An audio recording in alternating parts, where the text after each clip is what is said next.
QRSTUVWXYZ. Now I know my ABCs. Next time, won't you sing with me? Right behind me is one of our peer-to-peer jazz workshops. What that means is we've taken these excellent, wonderful high school jazz musicians from Los Angeles who play at a very high level. They play better than most college kids.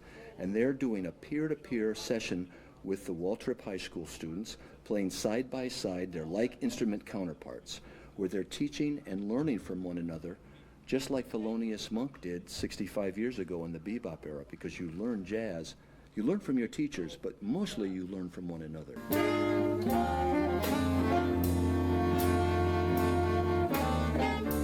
We'll be in Houston for 5 schools, 1 school a day, all week, and the goal is to teach America's youth about America's music, jazz, and who better to teach them than their peers.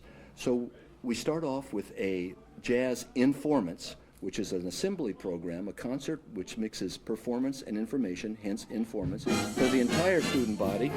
And then we go and do the workshops afterward, a vocal workshop for the choir and a jazz band workshop where the kids play side by side their like instrument counterpart. And we have Don Braden, who's a famous jazz musician, directing the group.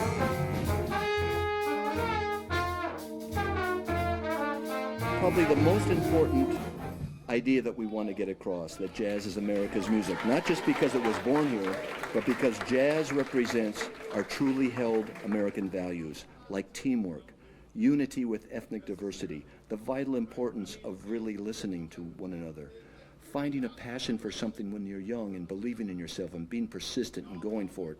And there's probably no better example of democracy than a jazz ensemble. Individual freedom, but with responsibility to the group.